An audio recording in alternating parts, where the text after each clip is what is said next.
Un doux soleil s'est levé sur le royaume d'Antasia. Préparez votre thé, café ou chocolat, car voici venue l'heure du réveil des enchanteurs.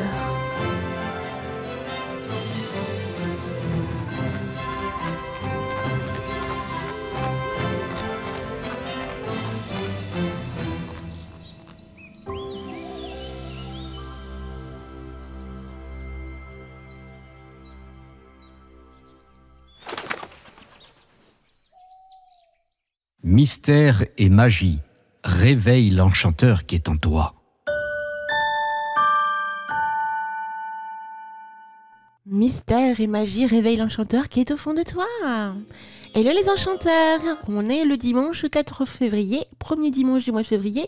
Et comme vous le savez, eh bien depuis le mois de février, donc depuis aujourd'hui, le réveil des enchanteurs commence à partir donc de 10h et plus à 9h. Yeah!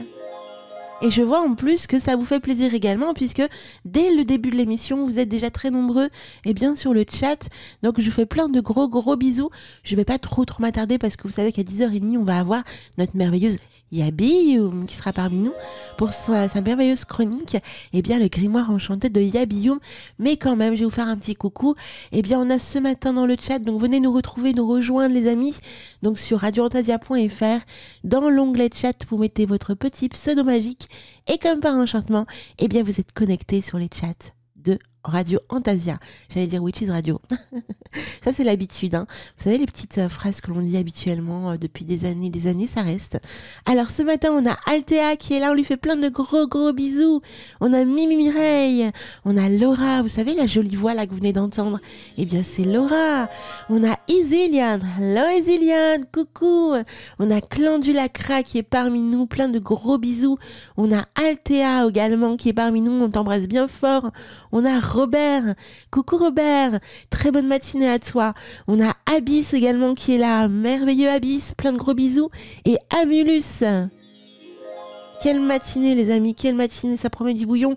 Venez nous rejoindre, venez papoter avec nous et nous faire découvrir vos petits tips de la semaine par exemple. Alors ce matin, nous allons avoir comme chaque dimanche matin la merveilleuse chronique de Mimi Mireille. Et oui, retour vers le passé avec Mimi et elle va nous faire découvrir l'histoire de Casanova. Alors attention, s'il y a des enfants, éloignez les enfants de l'écran, de la radio, parce que par moment, Mimi nous transmet des petites choses assez particulières autour de Casanova. Si vous connaissez Casanova, vous savez que ce personnage est assez haut en couleur. On a également Diani qui vient d'arriver. Coucou parmi nous, Diani. Ensuite, nous aurons l'immense bonheur de retrouver Cadarne vous raconte, donc la chronique de Cadarne avec M comme Mondol. Et donc ce dimanche matin, c'est Sylvain qui s'y colle à la jolie voix de Sylvain pour nous raconter effectivement tout ce qu'il y a à savoir sur cette chronique enchanteresse. Voilà les amis. Comme chaque semaine, vous choisissez votre chanson préférée dans le top 3. Et oui, et ce matin, pour ce dimanche matin, vous avez choisi donc l'artiste Akira Senju, Main Theme, The Full Metal Alchemist. Donc ça promet du bouillon. On va donc commencer la matinée. Ça va aller vite, On va commencer la matinée avec ce petit morceau magique que vous avez choisi. Ensuite, s'en suivra la chronique de Mimi, puis la chronique de Cadarne. Et on se retrouve juste après. Et on aura notre très cher Yabiyoum à 10h30. Pour la suite de l'émission, donc du Réveil des Enchanteurs. J'en profite avant de laisser l'antenne pour faire de gros bisous à Torque qui m'a laissé un message tout à l'heure. Il nous écoute joyeusement et en plus il fait des crêpes. Alors peut-être qu'il va faire de la crêpomancie. Ça c'est une surprise, on ne sait pas, on verra. Donc je vous embrasse bien fort, venez nous rejoindre sur le chat. Et si vous voulez nous écrire, c'est contact@radioantasia.fr les amis. À tout à l'heure pour la suite du Réveil des Enchanteurs. Ciao, ciao. Replay, ça s'est passé sur Radio Antasia. Radio Antasia. Coucou les amis, j'espère que vous allez bien et que vous avez passé une agréable semaine. On se retrouve comme chaque dimanche matin pour parler d'un personnage historique. Ce matin, nous allons aborder un nouveau thème qui est séduire. Et en ce premier dimanche du mois, nous allons parler d'un personnage historique masculin qui n'est autre le plus grand des séducteurs de tous les temps, à savoir Casanova. Avant de commencer, je vais vous faire mon petit laïus habituel en vous disant que les informations que je vais vous donner dans cet audio sont en lien avec ma recherche personnelle dans différents livres, visionnage de reportages, internet, cours selon les cas. Giovanni Giacomo Casanova est né le 2 avril 1725 à Venise. En ce temps-là, on nommait Venise République de Venise. Et il est décédé le 4 juin 1798 à Dux. En ce temps-là, c'était le royaume de Bohême. Son papa est un comédien, on peut dire raté, mais il dira qu'il est le bâtard de Grimani, un praticien de la Sérénissime République, un titre honorifique qui démontre l'appartenance à la souveraineté de la République. Il dira de sa maman qu'elle est une comédienne, qu'elle a plus de talent que son papa et qu'elle est d'une beauté, mais alors parfaite. Elle se produit dans toute l'Europe. Un jour, elle rentre à la maison avec un bâtard de Londres et selon Casanova, le père ne serait autre que le futur Georges III. Son frère François est un célèbre peintre de bataille malgré qu'il a des dettes. Il aura un autre frère qui naîtra en 1730, Jean, qui peint également très bien, mais pour couvrir ses besoins, il aura recours à des faux. Mais il deviendra quand même directeur de l'Académie des Beaux-Arts à Dresde. Il aura également une sœur, alors on ne sait pas grand-chose sur sa sœur. Casanova nous dit juste qu'elle sait très bien danser. Un autre frère qui sera sous-diacre, mais en fait, il maniera mieux l'art de la filouterie que les prêches. Voici un petit peu l'univers familial de notre ami Giovanni Giacomo. Celui qui est le moins doué de cette fratrie, dit-on que ce serait Casanova. Alors je vais vous parler un peu plus en détail de l'enfance de notre ami Casanova parce qu'elle est quand même assez particulière et je pense que beaucoup ne la connaissent peut-être pas. Alors jusqu'à l'âge de 8 ans et demi, on pensait que Casanova était un demeuré. Physiquement, il avait sa mâchoire qui pendait un peu, et on disait que c'était sûrement parce qu'il saignait régulièrement du nez. Un jour, on l'amena voir une vieille sorcière qui va la guérir. Elle va tout d'abord l'enfermer dans un coffre tout en prononçant beaucoup d'incantations. Puis, elle lui fera 100 caresses avec des onguents mystérieux, sûrement des onguents de sa propre fabrication. Elle lui demanda de promettre également de garder le silence, et s'il le fait, en échange, il verra l'apparition d'une fée. Casanova guérit. Alors on ne sait pas ce que cette sorcière précisément lui a fait, mais en tout cas, notre ami guérit et il n'est plus le même. Il va continuer sa vie. Notre ami deviendra écrivain, aventurier, mais il est surtout connu pour sa vie amoureuse. Il aura une réputation de séducteur, et là, je vous apprends rien. Mais il a également d'autres talents. Il sait très bien jouer du violon. Il est magicien, espion, bibliothécaire, spécialiste des sciences occultes, traducteur et j'en passe. Il ira régulièrement en prison, mais c'est pas un problème, il s'évadera. Le jour de sa naissance, les cloches ont sonné à tue-tête pour l'accueillir, mais en fait, il est né le jour de Pâques. Et c'est pour ça que les cloches ont sonné. Mais on dit que ce concert de cloches annonçait pour lui une vie de séducteur. Casanova évolue dans ce XVIIIe siècle. Alors pour rappel, ce siècle-là est un siècle libertin, vraiment très libertin. Beaucoup seraient choqués de ce qui se passait en ce temps-là. Évidemment, notre ami Giacomo n'y échappe pas, c'est un libertin, un jouisseur, comme beaucoup d'autres de son siècle. Mais Il deviendra célèbre grâce au nombre de ses conquêtes féminines qui est vraiment important. Il se raconte qu'il aurait eu 142 conquêtes. Pour accéder aux chambres des jeunes filles, c'était pas un problème, une petite formalité en ce temps-là. Il fallait d'abord passer par une personne d'âge mûr, telle que la mère, ou la confidente, le protecteur, et cela ne choquait personne en ce temps-là. Notre ami Casanova évolua dans cet univers comme un poisson dans l'eau. Il n'avait pas de titre, ça c'était problématique. Alors, il s'en inventa un, et il deviendra le chevalier de Sainte-Gall. Casanova voyagea à travers toute l'Europe. Il côtoyant les plus grands de son temps et connut, comme je vous l'ai dit, la prison. Il connaîtra la ruine comme l'opulence, selon les moments de sa vie. Alors je vais vous faire quelques exemples de ce qui s'est passé dans sa vie, mais il y en a bien d'autres et l'émission de ce matin est trop courte. Peut-être qu'un jour il y aura une plus grande, si cela vous intéresse, ce sera à vous de voir. À Mantoue, il se lie d'amitié avec un jeune homme qui l'emmène chez ses parents pour lui montrer un cabinet d'histoire naturelle. Là, il découvre des objets kabbalistiques pour la première fois de sa vie. Il les trouve quelconques, jusqu'à ce qu'il apprenne leur prix. 1000 sequins. Un couteau magique, selon les dires du propriétaire, qui aurait coupé l'oreille de Malek. Malek, qui est le soldat qui a arrêté Jésus au jardin des Oliviers. Casanova, qui ne peut s'empêcher de faire son filou, déclare que ce couteau magique n'a aucune valeur sans sa gaine et qu'il est vital de se la procurer. Casanova imagina une histoire rocambolesque pour arriver à ses fins.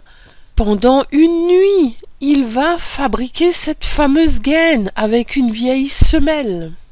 Mais le père de son ami, dira-t-on qu'il refuse, et il discuta avec lui quand il aura enfin cette gaine entre les mains. Il continue sa vie et il se retrouve ruiné. Il dira qu'on ne le reprendra plus jamais de sa vie à être honnête comme il est. Alors il se tourne vers la Kabbale tout naturellement pour lui assurer une vie confortable. Pour lui, la Kabbale demande juste un peu d'agilité d'esprit. Il ira en France, car à cette époque, on apprécie beaucoup les prophètes en chambre et dans les salons de divination. Il fera la connaissance de Madame Urfé. Elle aura une totale confiance en lui. Avec sa fausse Kabbale, il fera beaucoup de prophéties. Et souvent, elle se réalise, et il s'en étonnera même lui-même. Au fil du temps, il pensera qu'il possède un don occulte inné et qu'il le développe avec ses fréquentations. Toujours en France, il fit des prédictions, mais alors invraisemblables, qui se réaliseront, notamment à Mademoiselle Roman, en lui disant qu'elle sera la maîtresse du roi Louis XV, rien que ça, vous me direz, et même qu'elle aurait un fils avec lui, et qui porterait le nom de Bourbon. En réalité, la relation de Mademoiselle Roman avec le roi, on la doit à son rôle d'entremetteur. Et la prédiction de ce fils, c'est son côté joueur. Grâce à cela, il deviendra même l'intendant de la loterie royale. À Londres, en 1763, il se fera bafouer par une courtisane qui n'a que 17 ans. Elle est d'origine suisse. Casanova a déjà 38 ans, mais ça choque personne. Il sera en véritable admiration devant elle. Il l'idolâtra même. Et il lui vouera une véritable passion. Il se comportera avec elle comme un jeune fiancé amoureux, lui le séducteur. Et elle, elle jouera de lui, en lui faisant de fausses promesses, du chantage avec de l'argent, de nombreuses infidélités. Il en deviendra fou, et un jour il décida d'aller tout casser.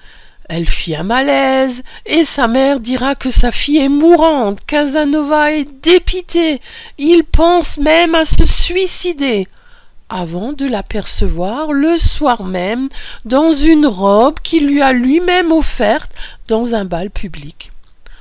L'envoûtement prit fin, quelque chose se brisa en lui, et il dira, alors attention aux chastes oreilles, Miss Charpillon est encore plus PUTAIN que sa mère. Tout Londres parlera d'elle, il aura sa vengeance, toutefois quelque chose ne se recollera plus et il ne s'en remettra jamais. Alors j'espère que ce rendez-vous vous aura convenu. On peut dire que notre ami Casanova a eu 1000 vies en une. Là je vous ai fait qu'un petit échantillon de ce qu'il a vécu. Quoi qu'il en soit, il restera toujours un séducteur, un romancier, un historien, un aventurier, un magicien. Il se dira même qu'il était superstitieux comme tous ses contemporains de son temps. Bref, vous aurez compris qu'il y a énormément de choses à dire, mais que ce matin, il faut que je m'arrête là et je vous en dirai pas plus. Les informations que je vous ai données, je les ai trouvées dans le livre « Histoire magique de l'histoire de France » de Guy Breton et Louis Pauvel, Giacomo Casanova « Histoire de ma vie », classique, un livre de poche. Alors, petite précision, les versions actuelles ont des passages censurés. C'est comme ça depuis plusieurs années, je ne sais pas pourquoi. Par contre, si vous avez une édition du siècle dernier, peut-être des années 80, ou même avant, vous ne subirez pas la censure. Peut-être que sur le marché de l'occasion, vous pouvez encore trouver d'anciennes éditions. Je vous souhaite une agréable journée, une belle semaine, prenez bien soin de vous, c'est important, et je vous dis à la semaine prochaine avec un autre personnage historique. Replay, ça s'est passé sur Radio Antasia. Radio Antasia. La Bretagne de A à Z. Cadarne vous raconte. M comme Mondol. Une nuit comme tant d'autres, enfin, d'apparence.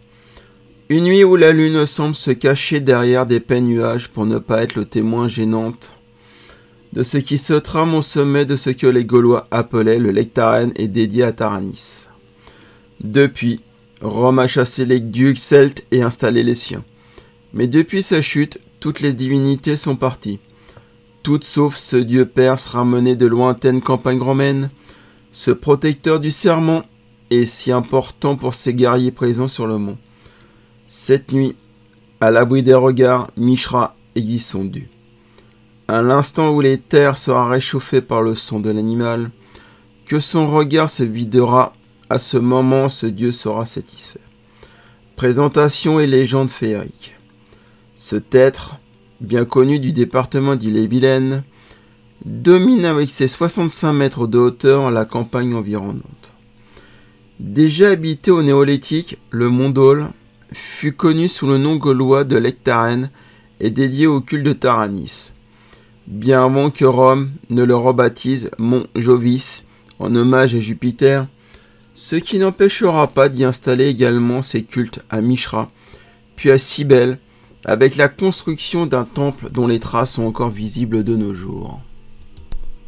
Sur les ruines de ce temple fut édifiée une chapelle dédiée à Saint Michel au VIe siècle, à l'emplacement de l'enceinte du temple de Cybèle, remplacée depuis par la chapelle Notre-Dame de l'Espérance. La Crainte-Quintée, ici dans ce cas, reconstruit toujours sur la tombe du paganisme en se justifiant avec cette légende. Siégeant sur le rocher, près de la chapelle Notre-Dame de l'Espérance, le diable observait Saint Samson bâtir une grande église, aujourd'hui la cathédrale de Dol de Bretagne. Le diable, agacé par cette vision, depuis le mont, se saisit d'un rocher et le projeta plus bas en direction du village, sur l'édifice. Pour l'écraser, mais faute de précision, la pierre ne détruisit que le haut de la tour en or. C'est pour cette raison qu'il manque la partie supérieure de la tour. La pierre termina sa course dans le champ d'Olène et a donné son nom au menhir éponyme. Toujours sur ce fameux siège minéral, sont visibles les griffes de notre diable, traces témoignant de son combat l'archange Saint-Michel. Le diable contemplait fièrement l'abbaye du Mont Saint-Michel qu'il avait fini de construire. Pariant sur le fait qu'il pourrait faire mieux, l'archange Saint-Michel construisit, sur le mont, et en une seule nuit, un gigantesque palais de cristal.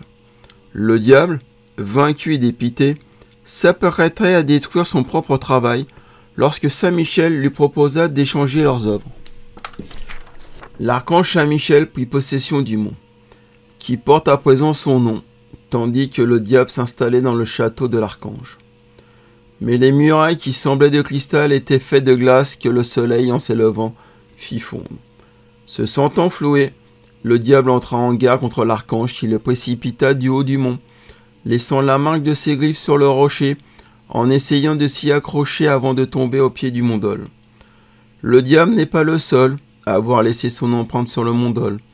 L'archange, vainqueur, prit son élan pour s'envoler du saut jusqu'au mont Saint-Michel. L'empreinte de son pied se voit encore dans le granit, au sud-est de la tour de la Vierge. De toutes les légendes qui ésament sur le mont, en voici une d'origine païenne.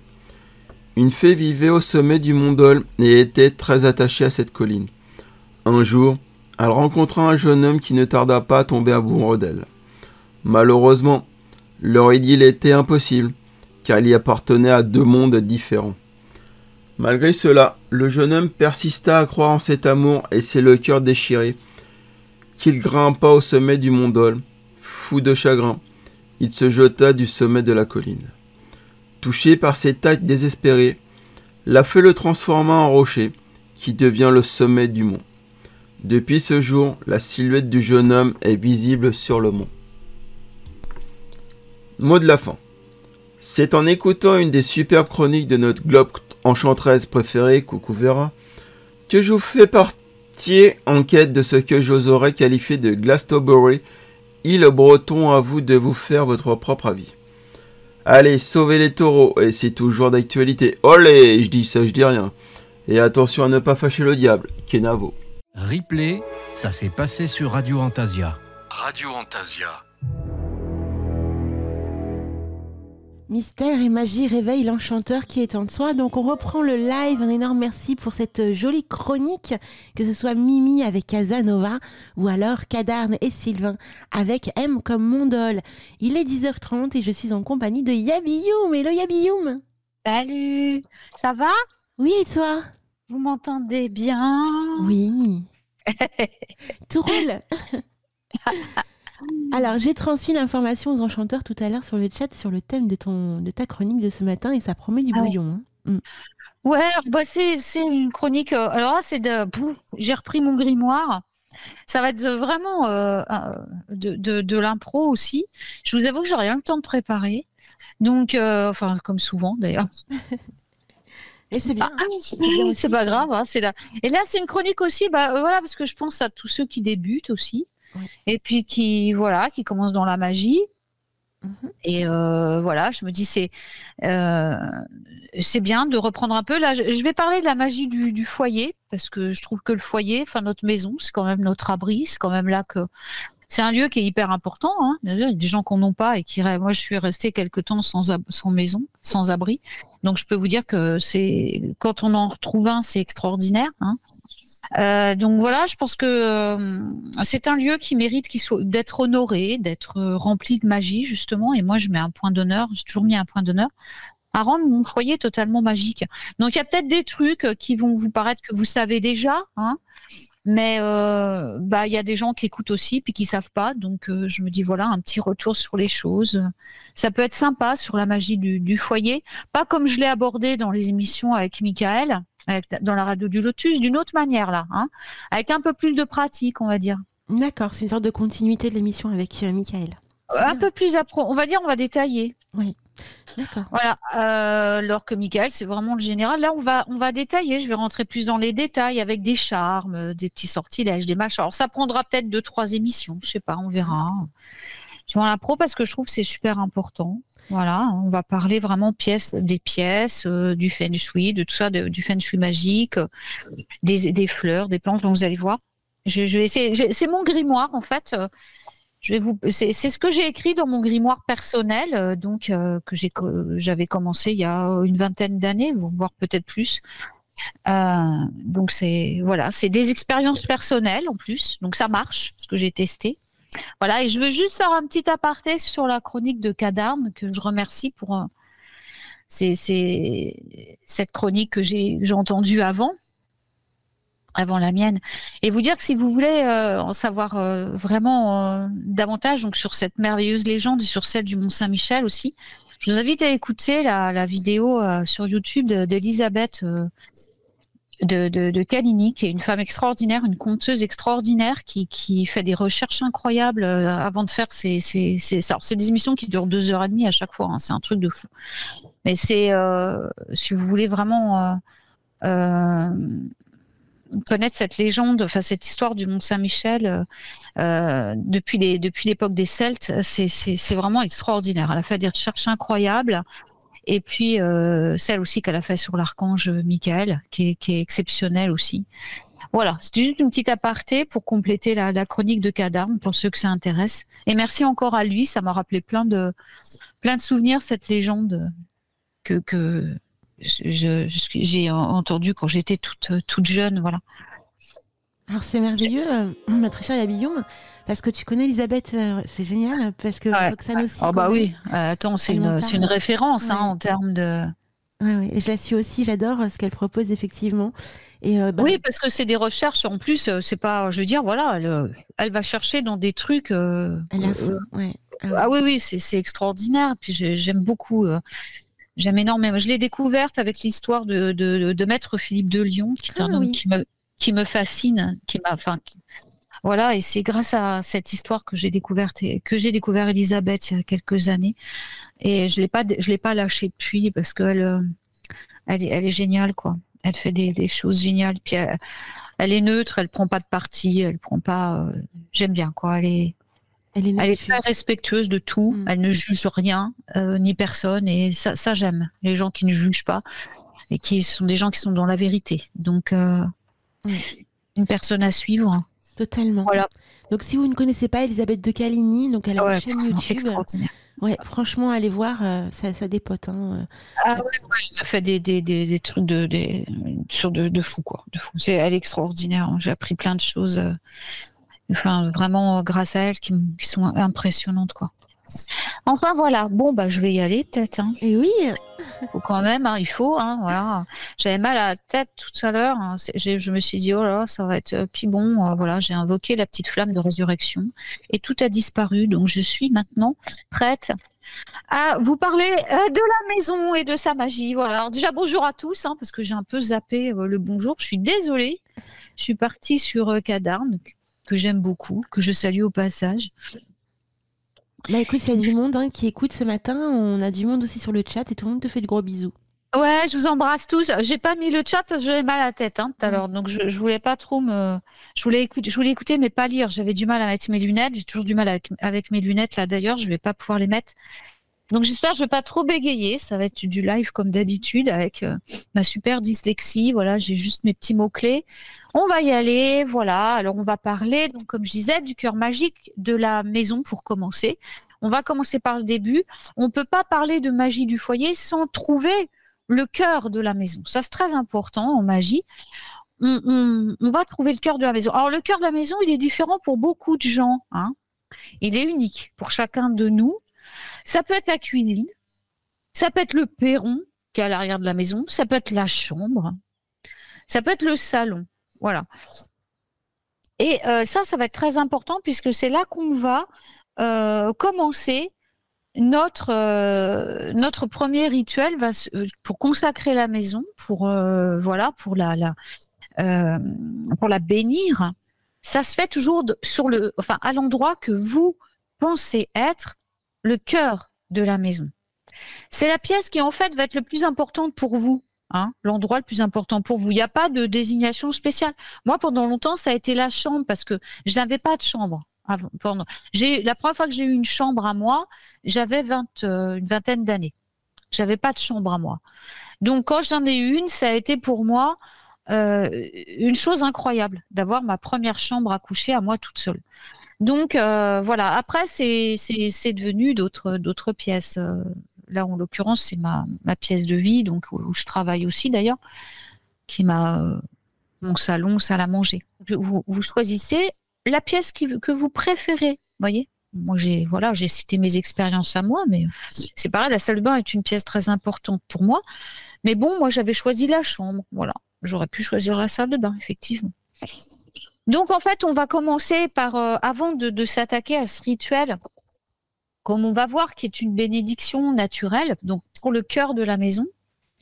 Et puis ensuite, je vais vous donner une bénédiction élémentaire avec les éléments, hein, pour compléter.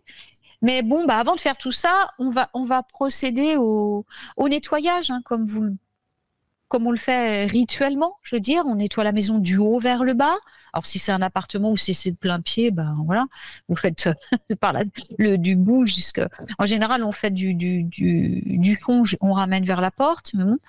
Donc, on commence par nettoyer la maison. On va imaginer le nettoyage. Alors, ça c'est pour les gens qui débutent, hein, qui savent pas encore. Donc, sur le plan physique, mais également sur le plan astral, hein, c'est-à-dire qu'on va imaginer qu'on chasse tout ce qui est sale, mais en même temps que la poussière, tous les sentiments, les émotions déplaisantes, et puis si c'est une nouvelle maison, tout ce qui était là avant. On lave les rideaux, on lave tout, on lave les housses de coussin, on lave tout, et puis on se débarrasse de tout ce qui ne nous sert plus. Objets, vêtements, voilà, tout ce qui est vraiment... tout ce qui stagne, en fait, et qui empêche le nouveau d'arriver. Donc, on recycle, on donne, on vend, enfin voilà. Hein. Et bien entendu, vous pouvez accentuer ce nettoyage avec de l'encens, par exemple. Ou moi, j'aime bien ouvrir toutes les fenêtres, hein, pour que ça sorte. Et puis, je ne veux pas rentrer dans tout le nettoyage. On trouve ça partout maintenant sur Internet, comment nettoyer à fond, voilà. Donc, c'était juste pour le rappel. Hein. Et puis, maintenant que tout va être propre, on va introduire la magie dans la maison. Moi, j'ai toujours pris... j'ai toujours mis un point d'honneur à ce que ma maison soit magique. Même si c'était pas la maison la plus belle du monde, je voulais quelque chose de magique. Alors déjà, avant toute chose, on introduit une magie saine, quelque chose qui va nous permettre de rester en sécurité chez nous, de se sentir protégé de n'importe quelle influence, que ce soit des intempéries, que ce soit des voleurs, que ce soit des gens malsains, que ce soit tout ça. On a besoin dans notre maison d'une protection hyper puissante, hein, pour dormir tranquille, pour savoir que nos enfants sont bien, pour savoir que même quand on n'est pas là, tout va bien. On va voir qu'il y a des petits charmes, hein, qu'on va rajouter. Mais la première chose que personnellement je fais dans toutes les maisons dans lesquelles je rentre, après avoir fait connaissance de l'esprit du gardien de la maison, des esprits des lieux, ça fait partie de la magie du foyer dont j'ai parlé donc sur la radio du Lotus. Mais après avoir fait ça, la chose que je fais, c'est vraiment d'appeler la magie angélique pour qu'elle prenne possession de la maison. C'est-à-dire, c'est vraiment une invocation très forte que je fais au départ, avant même de faire cette bénédiction dont je vais parler après. J'invoque la présence des archanges majeurs, c'est-à-dire des grands princes de lumière, des 4 grands princes de lumière qui sont Michael, Raphaël, Uriel et Gabriel. Et je les poste aux 4 coins de la maison. Et une fois que c'est fait, je peux continuer la mise en place de ma petite magie. Hein. Donc, ça, c'est vraiment quelque chose de très important à faire. Enfin, à mon sens. Hein. Parce qu'une fois que les 4 sont là, vous êtes tranquille. Donc, on va trouver ce cœur de la maison et on va faire notre petite bénédiction maintenant magique de la maison. Les anges sont là avec la magie archangélique et angélique. Vous ne craignez plus rien. Vous ne risquez pas, même si vous faites d'impair dans votre magie, de faire des choses graves parce que les anges restaureront tout de suite l'équilibre et élimineront immédiatement ce qui est négatif pour que vous restiez toujours dans la vérité et dans la pureté, dans la vraie magie de lumière. Hein. Voilà. Donc, on a nettoyé, on a rangé cette pièce donc particulière où, après avoir fait voilà tout le reste de la maison, on va la nettoyer, celle-là, un petit peu plus profondément parce que de cette pièce qu'on a choisie, donc par exemple la salle de bain pour Mimi, mais voilà, ou la chambre à coucher ou quoi, on va la nettoyer un peu plus rituellement puisque c'est de là qu'on va faire partir ce petit rituel élémental qui va donc bénir la maison. Alors, on va prendre un petit plat de sel qui va représenter la terre, mais aussi la prospérité. On va prendre un bâtonnet d'encens. Je fais des choses simples. Hein. Vous savez que je fais des choses que tout le monde peut trouver facilement et pas cher. Hein. Je le rappelle parce que ça peut vous paraître très simple comme truc, mais moi, je pars du principe qu'on n'a pas à se ruiner pour pratiquer la magie. Hein. Vous n'avez pas besoin d'acheter des baguettes à 110 € ou de l'encens prout-prout. Non, vous prenez de l'encens qui vous parle, soit en bâtonnet, soit en résine, mais la résine, c'est un peu plus délicat parce qu'il y a ce... Quand on fait des rituels, parce que voilà, il y a ce charbon et ça peut faire des étincelles et ça peut être plus dangereux. Donc, bâtonnet d'encens, cône d'encens, c'est très bien. Hein. Et la fumée, donc parfumée, va représenter l'élément air, bien sûr, mais aussi la connaissance. Hein. Ensuite, nous allons avoir une bougie rouge. Alors, si vous n'avez pas de bougie rouge, peu importe, vous gravez feu dessus. Hein. Voilà. Et son bougeoir pour le feu donc et le courage. Et puis un bol d'eau, hein, bien entendu, pour l'eau et pour l'amour, pour les émotions, pour les sentiments. Et puis des allumettes et un briquet, bien entendu. Donc, nous allons travailler avec nos élémentaux, mais aussi ceux qui vont vivre dans la maison, qui vont évoluer dans la maison. C'est-à-dire que, je l'avais déjà expliqué vite fait, nous avons nos propres élémentaux qui veillent sur nos 4 corps, mais nous avons donc tout ce qui est vivant, je veux dire, est géré par les élémentaux, parce que les élémentaux créent la matière. Hein. Donc, s'il n'y a pas d'élémentaux, il n'y a pas de matière. Donc, la maison aussi, on va évoquer les élémentaux pour qu'elle protège. On a invoqué les anges, on va évoquer les élémentaux après, avec ce rituel. Donc, on va évoquer, donc, avec la terre, les gnomes. Avec l'air, nous allons évoquer les sylphes. Avec le feu, nous allons évoquer les salamandres. Et avec l'eau, nous allons évoquer les ondines.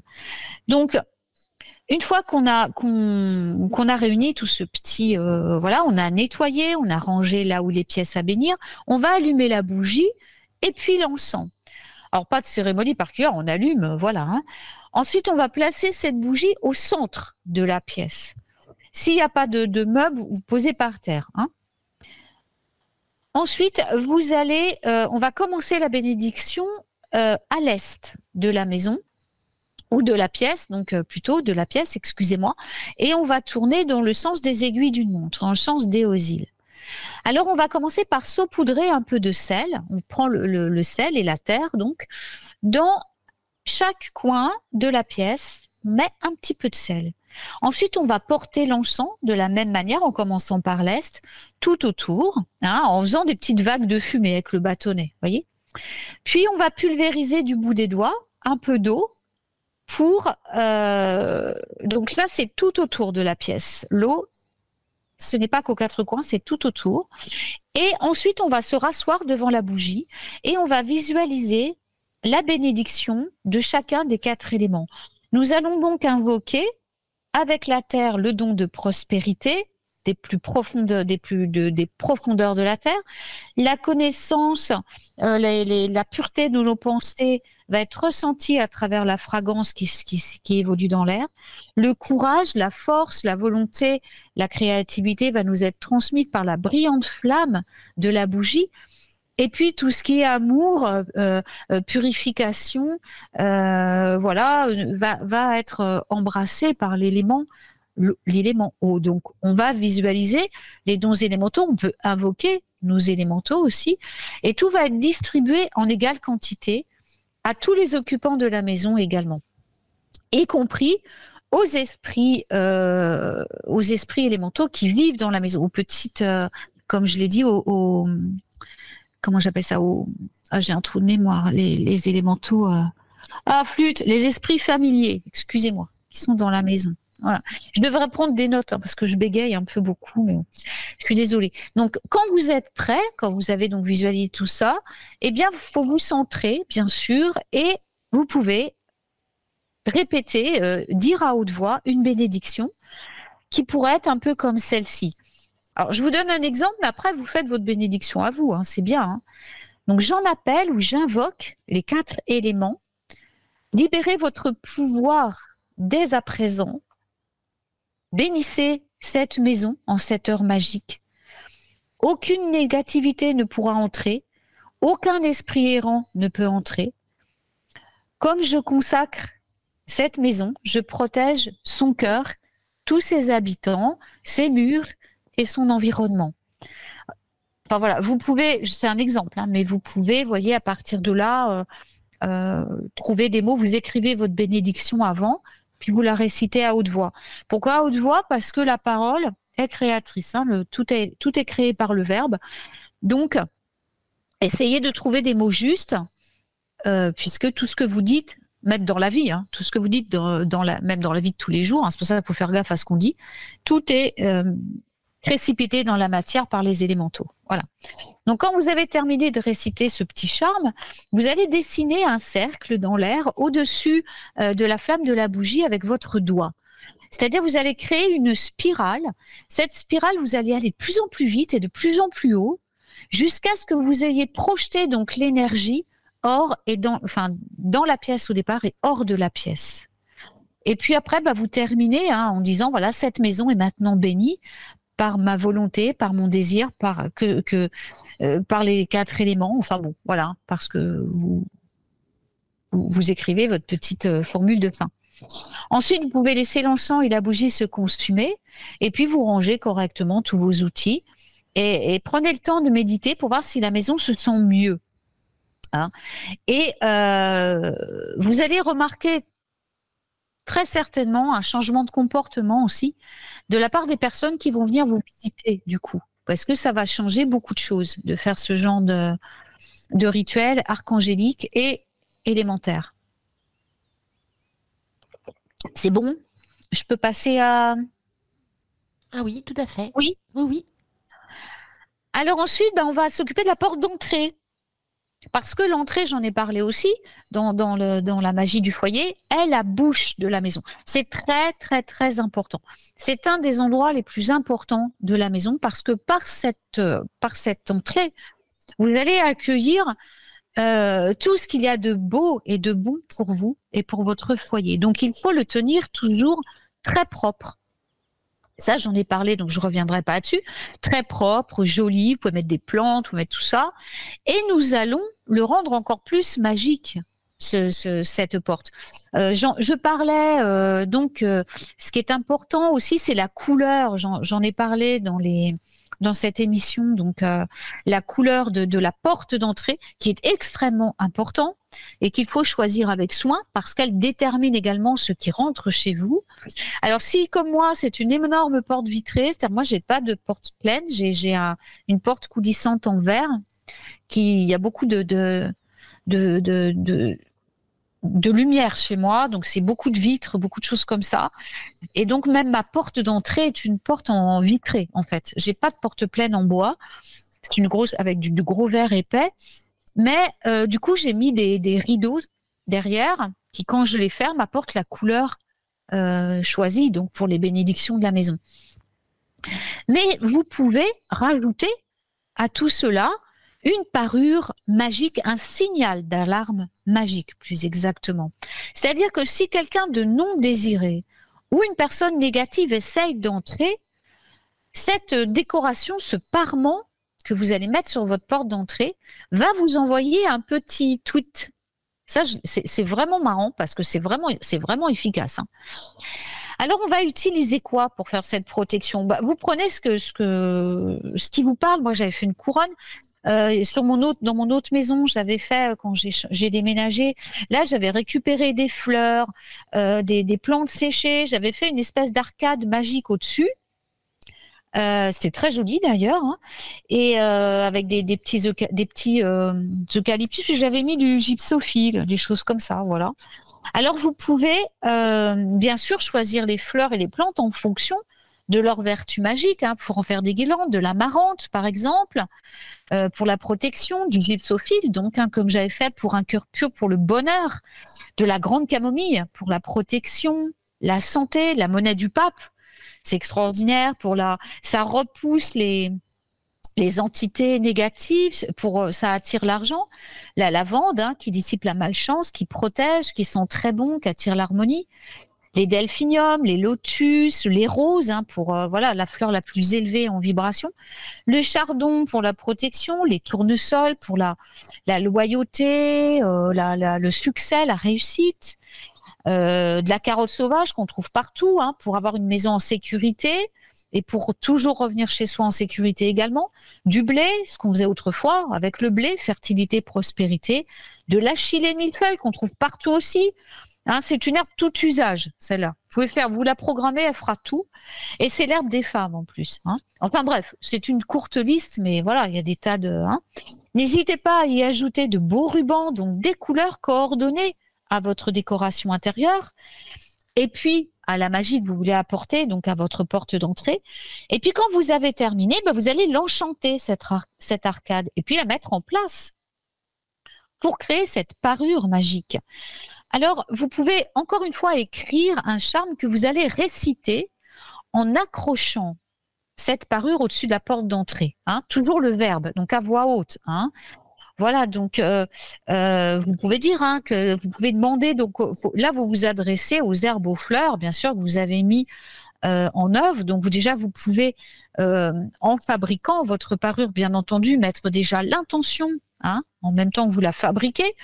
Vous pouvez, si vous voulez, accentuer la chose en mettant de l'encens et une bougie, mais c'est un peu optionnel, mais sinon voilà, vous chargez vos fleurs quand l'accrochant, vous lui dites voilà, alerte-moi du danger, protège ma maison, protège les habitants par le pouvoir magique de ces plantes, envoie-moi un signal et que je puisse être protégée, que je sois dedans ou dehors.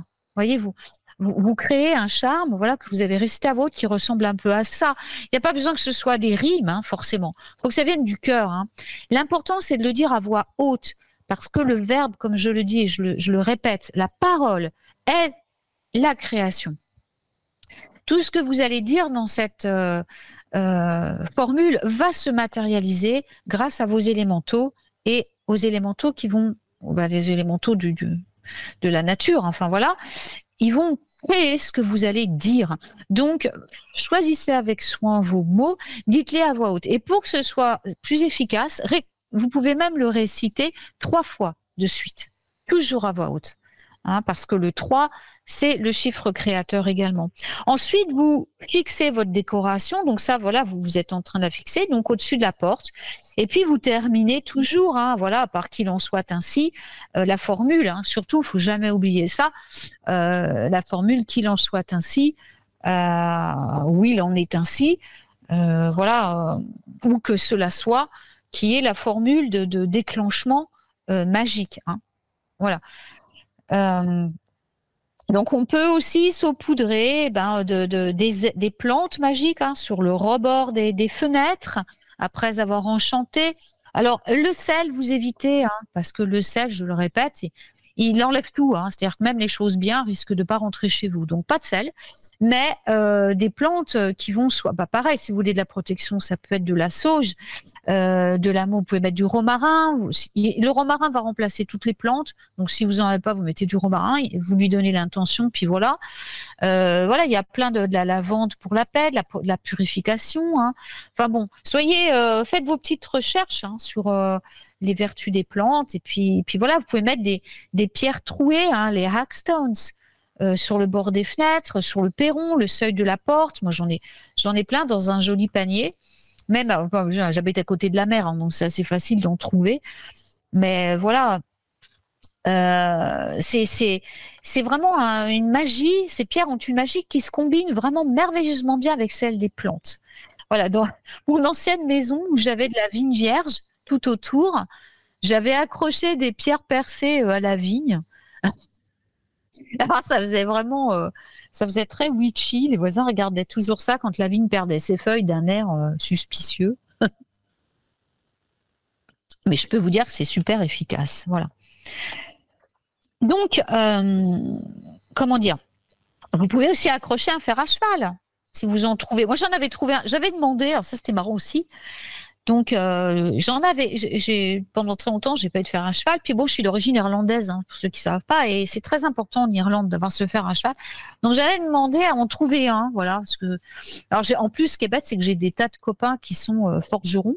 J'en ai un qui est maréchal ferrant, mais ils sont très loin, donc j'avais pas à lui dire de m'envoyer. Donc, je disais, voilà, j'ai besoin d'un fer à cheval, s'il vous plaît, mes élémentaux, aidez-moi à en trouver un. Et puis, un jour, je vais me balader en forêt, et puis je me sens attirée vers le pied d'un arbre. Alors, pourtant, il n'avait rien de spécial, cet arbre. C'était un petit arbre comme les autres, qui payait même pas de mine du tout. Et il fallait que j'aille, j'avais vraiment mon guide, il me disait, va au pied de cet arbre, vas-y. Je vais au pied de cet arbre et je découvre un vieux fer à cheval tout rouillé, gentiment posé contre le tronc, mais debout, même pas par terre, debout contre le tronc. J'ai alors, merci du cadeau. Formidable. J'ai pris mon fer à cheval et donc je l'accroche. Vous l'accrochez toujours les pointes vers le haut, hein. C'est une règle parce que les pointes vers en bas, c'est pas du tout conseillé, hein.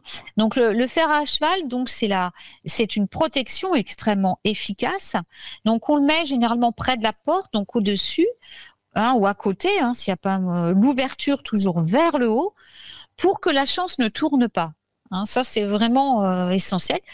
Donc, il n'y a que les forgerons qui, eux, vont placer leur fer à cheval dans l'autre sens. Ils vont le placer vers leur forge, vers le foyer de leur forge, pour que la chance soit dirigée vers leur forge. Mais bon, les forgerons, c'est des êtres magiques, hein, déjà. Donc, bon, ils peuvent se permettre beaucoup de choses. Et puis, elles représentent aussi le croissant de lune, dans le sens... hein, vers le haut, donc ça représente aussi notre déesse lunaire pour la maison, voyez. Et vous pouvez l'accrocher en dédiant ce fer à cheval à la déesse de la lune par les anciens dieux Diane, Pan et Puck, que ce fer à cheval apporte à cette maison des tonnes de chance, d'argent et de bonheur. Vous voyez, une petite formule à réciter en accrochant votre fer à cheval. Alors, on peut aussi accrocher des symboles magiques à la porte d'entrée parce que vous êtes des petits magiciens, des petits enchanteurs, hein. Et il y a plein de choses, hein. Vous pouvez le peindre sur le mur de la maison à côté de la porte, sur la porte, hein, aussi, accrocher au-dessus. Voilà, il y a les tulipes, hein, qui sont un symbole de foi, les étoiles. L'étoile à 5 branches, l'étoile à 8 branches, enfin bon, là, 7 branches pour la faillerie. Les cœurs, hein, c'est un symbole magique, voilà. Les étoiles à 6 branches aussi, hein, pour la protection, c'est le microcosme, le macrocosme, c'est l'étoile de Salomon. Donc, les symboles Mointriquetra, enfin, je sais pas, il y a plein de choses, voilà. Votre cottage, votre maison est magique et unique. Quel que soit l'endroit où vous vivez et les moyens dont vous disposez, il faut laisser votre imagination et votre instinct vous guider. Le but, c'est de transformer d'une manière unique, créative et enchantée, hein, votre maison et en faire un lieu confortable, heureux, beau et magique. Alors, il faut savoir aussi se connecter à la magie de la nature et la porter dans son environnement afin d'en faire bénéficier la famille et la maison, et puis aussi les petits animaux de compagnie, hein. Il n'y a pas besoin d'avoir de l'argent, hein. Il faut recycler, trouver en brocante, faire du troc, hein. Demandez autour de vous, il y a plein de gens qui ont envie de se débarrasser d'objets ou de meubles qui peuvent vous convenir des fois. Et puis la nature regorge de cadeaux magiques. Allez-y, reconnectez-vous avec les énergies du monde naturel. Des fleurs, hein, dans un vase, et le monde, la magie de la maison, elle est illuminée, quoi. Des mini-citrouilles, des feuilles de chêne sur une étagère, voilà, c'est la sagesse, l'abondance de la terre pendant la fête des récoltes. Les pommes de pin, des aiguilles de pin, symbole de fertilité, de prospérité pour l'hiver, des guirlandes de feuillage, des tresses, des couronnes que vous allez adapter en fonction des fêtes, des sabbats ou des saisons. Voilà. Laissez aller votre imagination. Hein. Et puis, n'hésitez pas à mélanger les cultures. Ça aussi, il faut en parler en magie. Hein. Il n'y a pas de religion en magie. On s'en fout de la religion.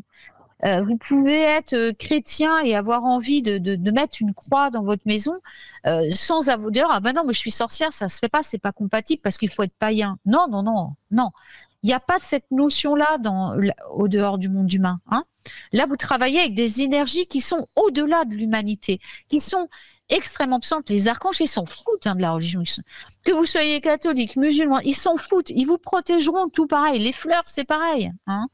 Les grands êtres de lumière, ils vous protégeront de la même manière. Si vous avez envie de mettre des symboles, même si vous êtes païen et que vous avez reçu une éducation religieuse, vous pouvez mettre quelque chose qui vous rappelle un de vos ancêtres. Moi, par exemple, ma grand-mère était une enfin, mes deux grand-mères, parce que j'ai ma grand-mère gitane, hein, vous imaginez, Marie, c'était tout. Hein, voilà, il n'y avait pas que ça, hein, il y avait Marie aussi qui prenait une place phénoménale dans sa foi. Et quand je rends hommage à ma grand-mère Gina, il est évident que je ne vais pas dire oh non, je ne vais pas mettre Marie parce que je suis païenne. Ça n'a rien à voir. Marie, elle est au-delà de tout ça. J'en ai déjà parlé. Elle est voilà. Elle va pas il va pas vous arriver des choses parce que vous mettez Marie, voilà, que vous êtes chrétien ou que vous êtes païen. Je veux dire, là, c'est un hommage à mon ancêtre. Vous voyez, il faut aller au-delà de ça. Il faut pas vous priver. Si c'est quelque chose qui vous inspire la protection, qui vous inspire la pureté, qui vous inspire la beauté, qui vous sentez bien chez vous avec ça, eh bien, faites-le. Vous voyez ? Vous pouvez mettre une croix du désert, vous pouvez mettre... voilà, ce qui vous parle, c'est votre maison, c'est votre foyer et votre magie. Rien n'est plus fort que l'expression de votre âme, ce que votre âme a envie de manifester. Vous voyez ? C'est très important ça. Ne vous frustrez pas, ne vous limitez pas et vous faites fi des gens qui vont vous dire « faut pas faire ça parce que c'est comme ça, c'est comme ça ». Laissez-les dans leur ignorance, ce n'est pas grave.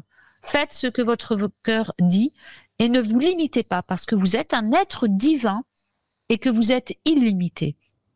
Tant que vous vous limitez à des schémas, à des concepts, vous ne pratiquez pas la magie.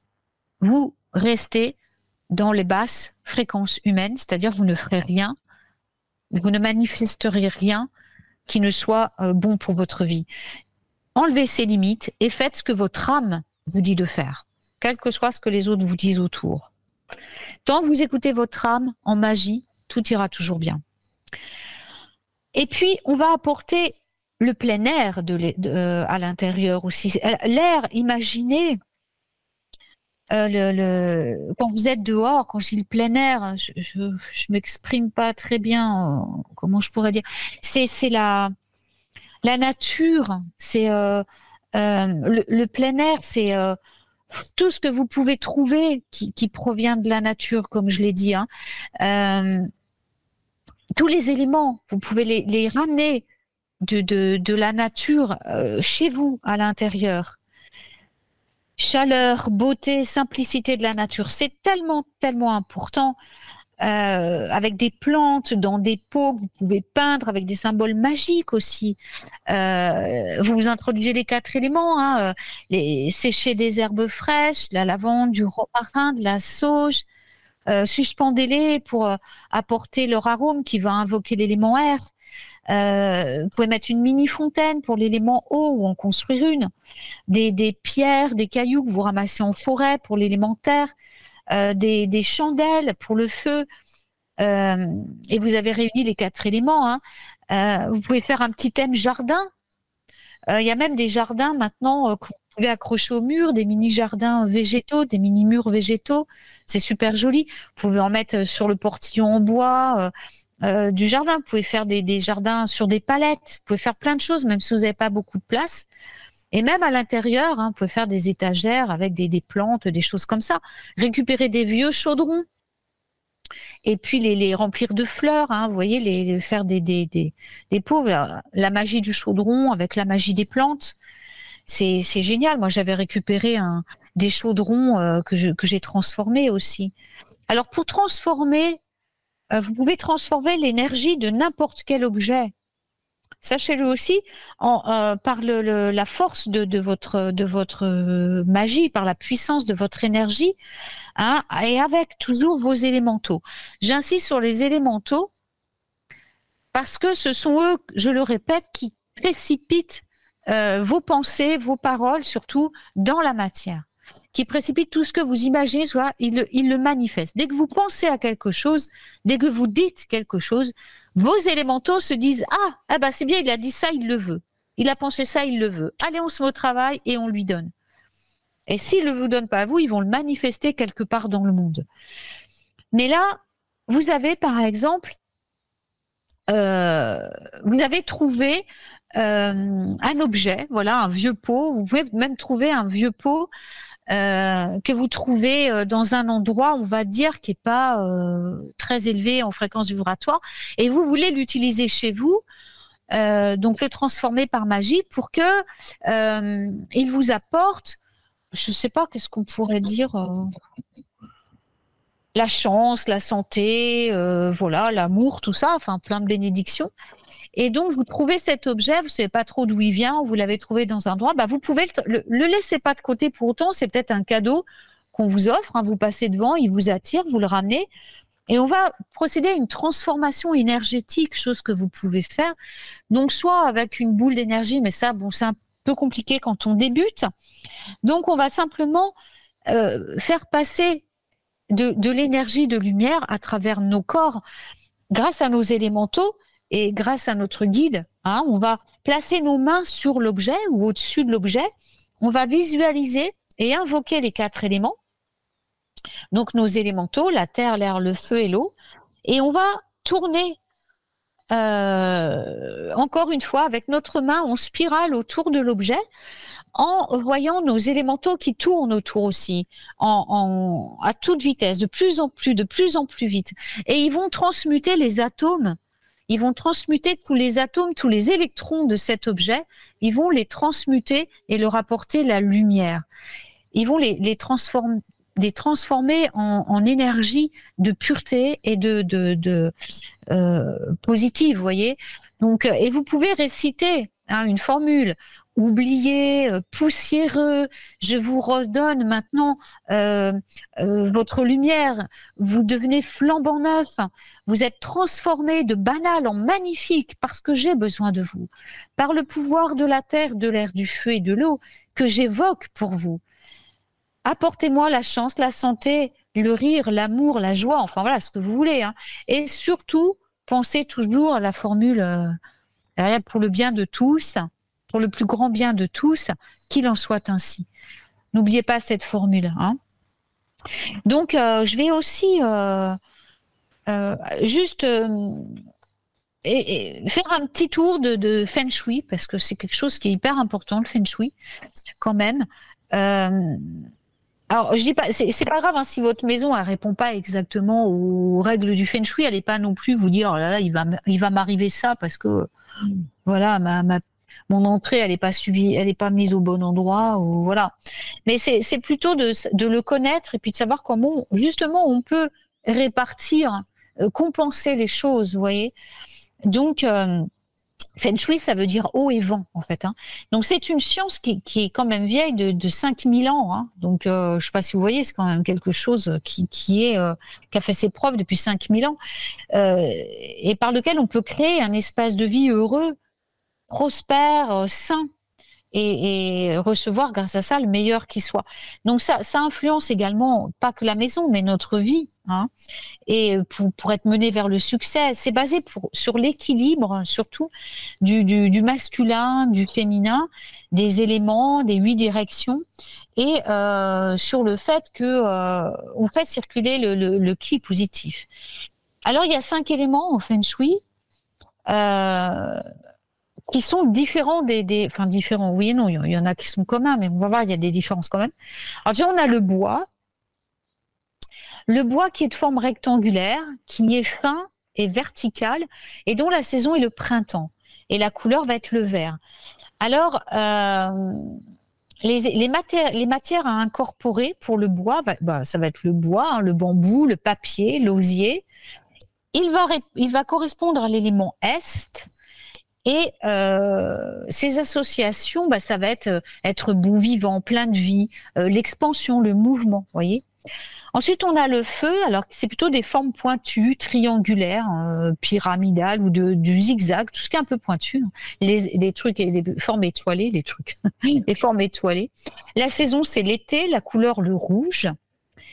Et ça va inclure les roses rouges, les objets pointus, les chandeliers rouges aussi, tout ce qui est rouge en fait. Le tissu rouge, voilà, les associations, c'est la passion, l'enthousiasme, la chaleur, la communication, mais aussi la bonne fortune, la chance, la prospérité.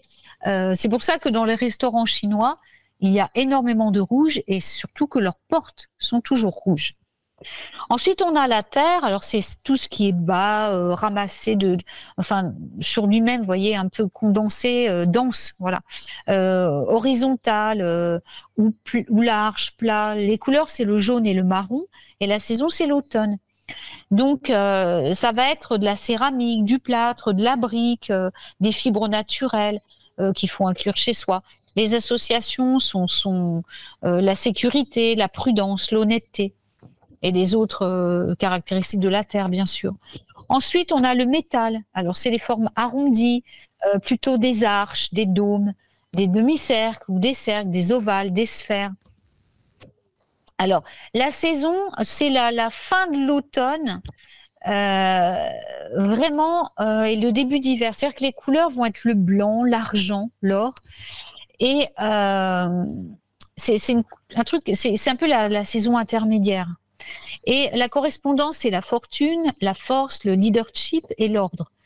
Enfin, on termine par l'eau. Alors, c'est des formes irrégulières, hein, les vagues, les formes incurvées, les courbes fluides. La saison, c'est l'hiver. La couleur, c'est le noir. Et les matériaux, ça va être le vert. Et les associations sont la profondeur, le pouvoir, la flexibilité, l'adaptabilité, la paix, la tranquillité. Donc, on va y combiner à tout cela les couleurs, les formes, les matériaux. Hein. Tout ça, ça se combine. Donc, par exemple, une lampe assez longue en verre, un pot de bambou, un papier peint à rayures vertes verticales pour le bois.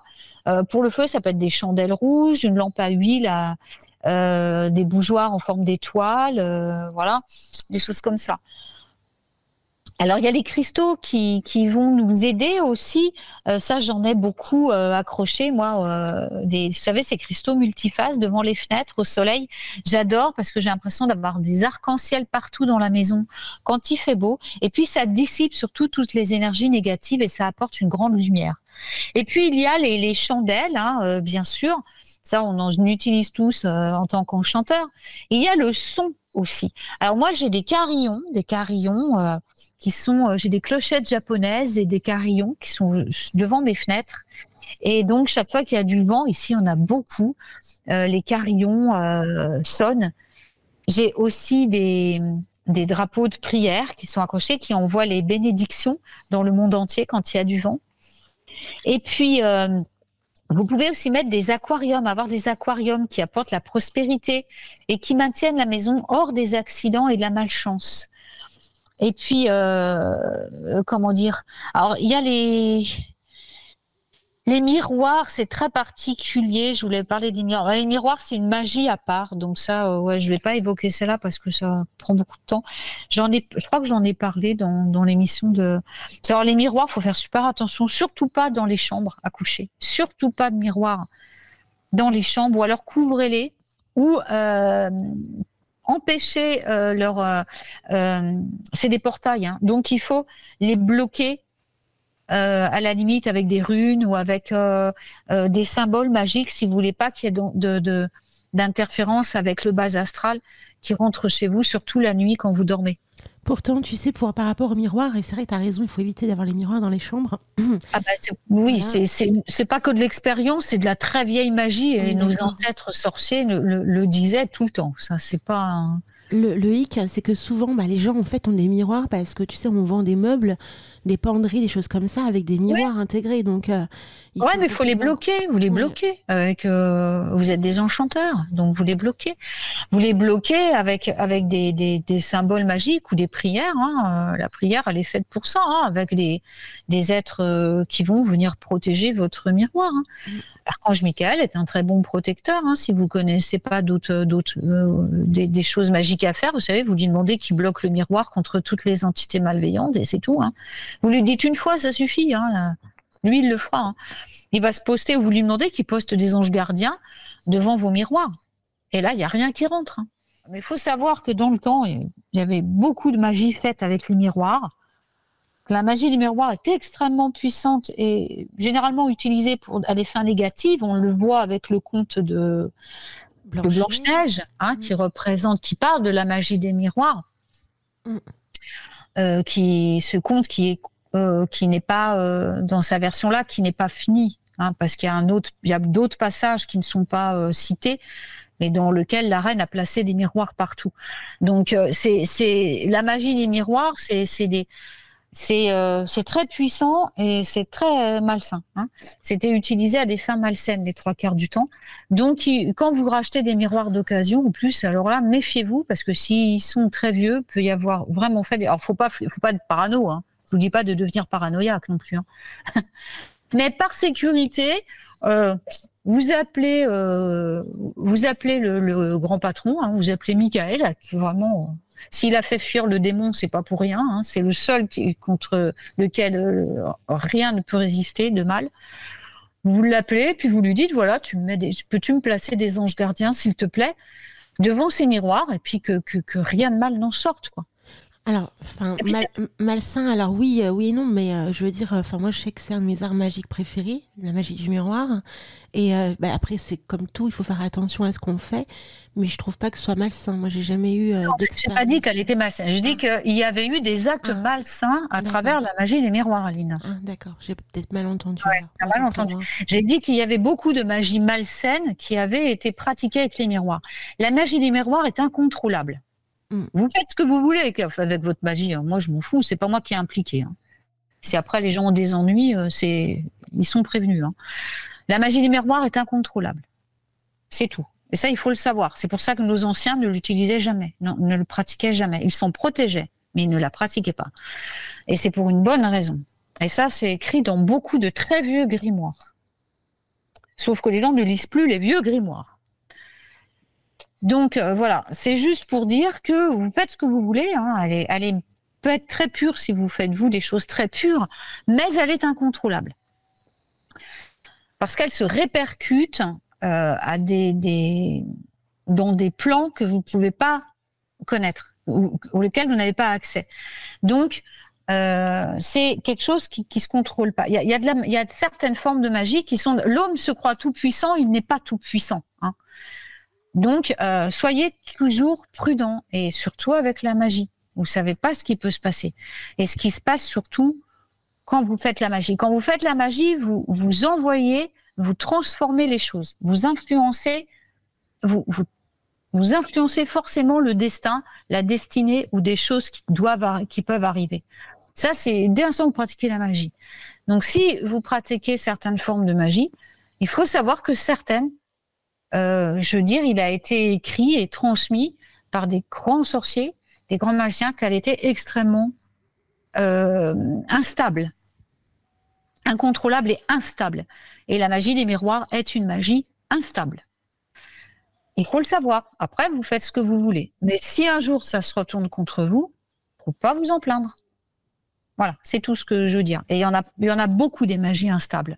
Faut quand même prendre le temps de vraiment faire des grosses recherches avant de pratiquer la magie. Hein. Ça, je le dis tout le temps, et c'est pas quelque chose qu'on fait comme ça, parce que vous changez les choses dès l'instant où vous faites la magie. Déjà, même quand vous parlez, vous changez, vous créez. Donc, Faire de la magie, c'est vous manipuler les énergies, vous changez les choses. Donc, soyez très prudents. Il y a des formes de magie qui sont instables et que vous ne pouvez pas. Vous n'avez aucun... De toute façon, l'humain, il n'a pas... Je veux dire, c'est un être créateur, mais pas seul.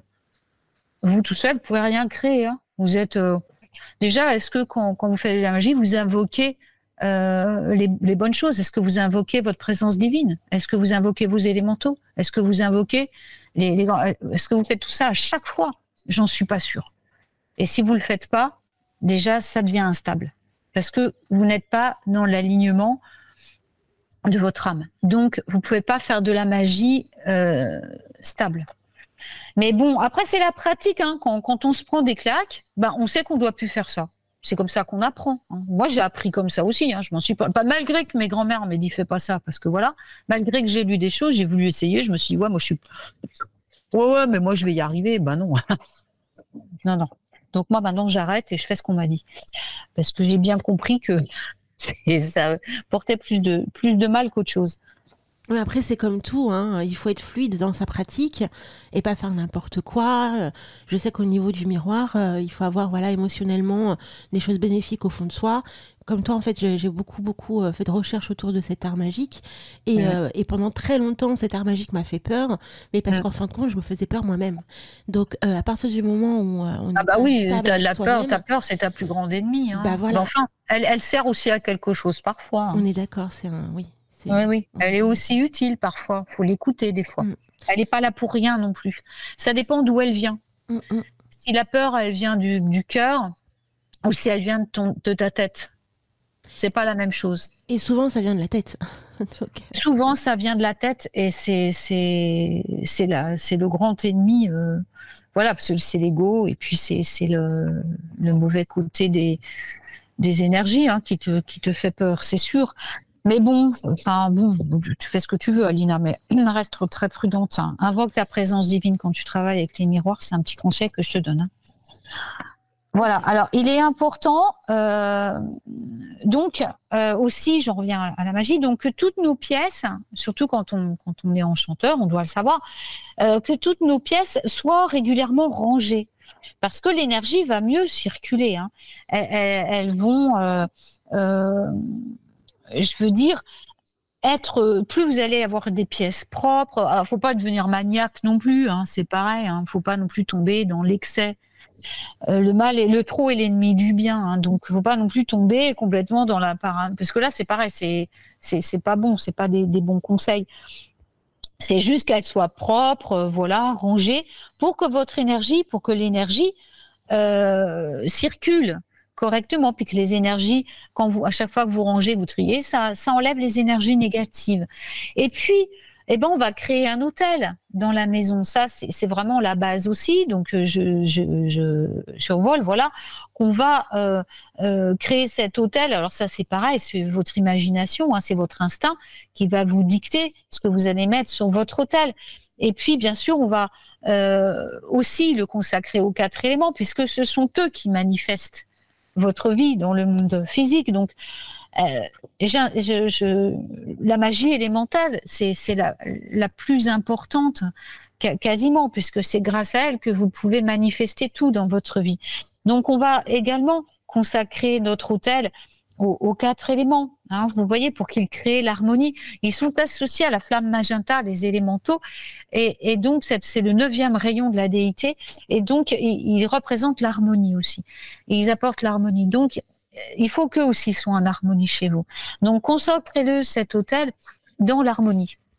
C'est très important pour que votre vie soit toujours harmonieuse. Vous voyez, donc vous pouvez faire avec les 4 éléments, donc avec vos élémentaux, ou vous pouvez le faire avec les 5 éléments du Feng Shui aussi. Mais bon, moi je préfère quand même travailler. Le Feng Shui, c'est bien, mais c'est pas ma culture. Je ne suis pas orientale, hein. Donc moi je travaille avec ma culture parce que je me sens plus à l'aise avec. Même si j'en ai introduit un petit peu chez moi, je vais plutôt travailler avec ma culture à moi, ce qui résonne au fond de moi et au fond de mon âme, quoi. Donc, vous pouvez consacrer aussi dans votre maison un endroit où vous allez travailler votre magie. C'est pas obligé. Moi, j'en ai pas. Je travaille directement avec les éléments. J'ai pas besoin. Je devrais toujours de toute façon le plus souvent dehors que dedans, dans la nature. Mais sinon, chez vous, vous pouvez créer, si vous vous sentez à l'aise, un endroit où ça va devenir votre lieu de travail magique. Vous voyez, vous allez pratiquer votre magie à côté de votre hôtel ou ailleurs. Hein. C'est pas obligé que ce soit à côté. Donc, vous pouvez y introduire des petites clochettes pour voilà, c'est bien les clochettes. C'est pour ça qu'il y en a dans les centres de culte, hein, dans les temples, il y a toujours des cloches ou un gong. Pourquoi? Parce qu'avant toute cérémonie, avant toute chose que vous allez pratiquer, vous allez agiter vos clochettes ou faire sonner le gong pour que l'élément air, pour que l'air vienne dissiper toutes les négativités de manière très rapide. Il va disloquer toutes les énergies, ce carillon ou cette cloche ou voilà. Et si vous n'en avez pas, vous pouvez tout simplement frapper dans vos mains. Hein. Ça marche très bien de frapper dans vos mains. Et puis, si vous travaillez chez vous, comme c'est mon cas, eh bien, vous pouvez aussi faire un charme élémental pour l'endroit où vous travaillez. Hein. Donc, vous pouvez y placer des symboles, des éléments, par exemple, hein, aussi dessus. Ou bien mettre des cristaux, des cristaux qui reflètent la lumière pour faire des mini arcs-en-ciel. Hein. Et voilà, pour vous inspirer, vous pouvez mettre aussi des cristaux, des pierres semi-précieuses hein, qui vont vous aider de votre côté créatif ou protéger votre travail. Ou voilà. Alors ça aussi, j'en parlais dans mon atelier sur la magie du travail, du lieu de travail. Hein. Vous pouvez ensuite y disposer des plantes pour la prospérité de votre entreprise, des plantes à monnaie, vous pouvez mettre de la menthe, vous pouvez nettoyer votre bureau avec une infusion de menthe ou de camomille. Il y a plein de choses à faire d'un point de vue magique pour apporter à votre entreprise du succès, vous voyez, davantage de magie. On peut purifier et apporter le succès avec du laurier. Vous pouvez mettre une petite plante de laurier ou nettoyer votre lieu de travail avec une infusion de laurier et puis de cannelle, par exemple. Les deux mélangés. Ou de la menthe. Il y a plein de choses à faire. Moi, je nettoie beaucoup ma maison avec des infusions que je mets dans l'eau de nettoyage pour nettoyer le sol, les sols et puis les vitres et les murs de la maison. Vous voyez, avec de la menthe poivrée qui purifie, qui protège, du romarin, du thym pour remercier les élémentaux et invoquer le royaume féerique. Vous pouvez faire plein de choses comme ça. C'est super intéressant et ça nous amène bien sûr dans la cuisine qui est un lieu totalement magique. Alors ça, c'est la cuisine, il y a pas mal de choses à faire dans la cuisine parce que c'est le lieu vraiment qui était autrefois le lieu de réunion. Il y avait généralement qu'une pièce dans les maisons et qui était, je parle pas des gens riches, hein, je parle des gens du commun, des mortels, qui vivaient tous c'était la pièce de vie où il y avait le foyer, donc la cheminée dans laquelle on faisait cuire la nourriture et les grandes tables dans lesquelles on mangeait. Puis après, le recoin où on venait raconter, faire les veillées devant les cheminées. Il y a encore de nombreuses maisons de campagne qui ont encore ce cantou, cet endroit où on se mettait près des cheminées pour c'est l'immense cheminée qui avait des bancs sur les côtés pour qu'on puisse s'asseoir. Moi, j'adore ça, c'est magnifique. Je trouve ça extraordinaire, quoi.